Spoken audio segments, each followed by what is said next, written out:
చెట్లను రక్షించాల్సిన బాధ్యత ప్రతి ఒక్కరిపై ఉంది. అవి లేని లోటును మెట్రో నగరాల్లో కళ్లకు కట్టినట్లు చూస్తున్నాం. మొక్కలు పెంచేందుకు ప్రభుత్వాలు కృషి చేస్తున్నా క్షేత్రస్థాయి నిర్వహణ లోపం సర్కారు ఆశయాన్ని వెనక్కి నెడుతోంది.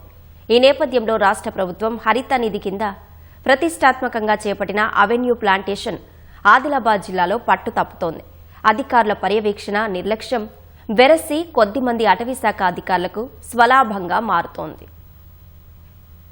ఆదిలాబాద్ జిల్లాలో 2024 నుంచి ఇప్పటి వరకు 208 కిలోమీటర్ల మేర రహదారులకు ఇరువైపులా మొక్కలు నాటేలా ప్రభుత్వం కార్యాచరణ చేపట్టింది. కిలోమీటరుకు సగటున 400 మొక్కల చొప్పున మొత్తం 83,000కు పైగా చెట్లు నాటాలనేది లక్ష్యం. వీటి నిర్వహణకు 12.48 కోట్ల రూపాయలను ప్రభుత్వం కేటాయించింది. ఇక్కడే అసలు సమస్య మొదలైంది. నిధులు చెల్లించినట్లు అధికారిక లెక్కలు చూపుతున్నా మొక్కల సంరక్షణ గాడి తప్పింది. జిల్లాలోని 9 అటవీ రేంజుల పరిధిలో సగానికి పైగా మొక్కలు ఎండిపోవడంతో నిధుల వినియోగంలో భారీగా అవినీతి జరిగినట్లు ఆరోపణలు వెల్లువెత్తుతున్నాయి.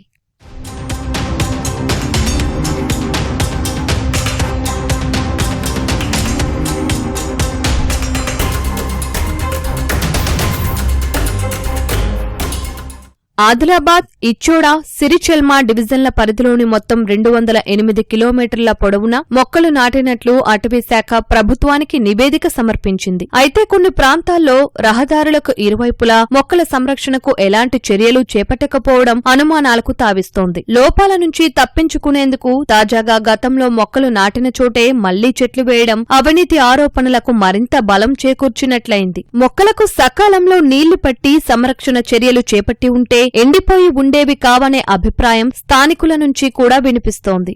ఇప్పటి వరకు ఏమైందంటే అవి కొన్ని కాలిపోయినాయి, కొన్ని నీళ్ళు లేక ఎండిపోయినాయి. మళ్ళీ ఇప్పుడు కొత్తగా పెడుతున్నాం. అయితే ఏంటంటే మిషన్ పొక్కలు అవుతుంది. మేము చెట్లు తెచ్చుకుంటా పెడుతున్నాం 15 రూపాయలకు ఒకటి.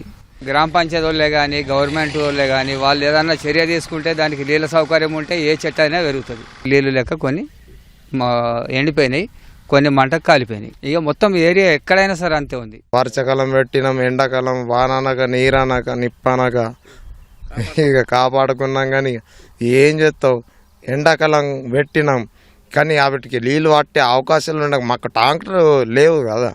ట్రాక్టర్లు దొరికితే మేము పట్టచ్చు కదా. 2 ఏళ్ల కింద ఎండిపోయినాయి, అంటే కాలిపోయినాయి. అయితే మళ్ళీ కొత్తగా పెడుతున్నాం సార్. అంటే మాకు 15 రూపాయలు చొప్పులు ఇస్తా అంటే మేము పెడుతున్నాం సార్. ఒక మొక్క పెడితే 15 రూపాయలు ఇస్తున్నాం. ప్రభుత్వం చేపట్టిన హరితవనం కార్యక్రమం పూర్తి స్థాయిలో బలోపేతం కావాలంటే నిత్యం అధికారుల పర్యవేక్షణ తప్పనిసరి. అప్పుడే ప్రభుత్వ లక్ష్యాలు నెరవేరి అవినీతి అక్రమాలకు అడ్డుకట్ట వేయవచ్చని స్థానికులు అభిప్రాయపడుతున్నారు.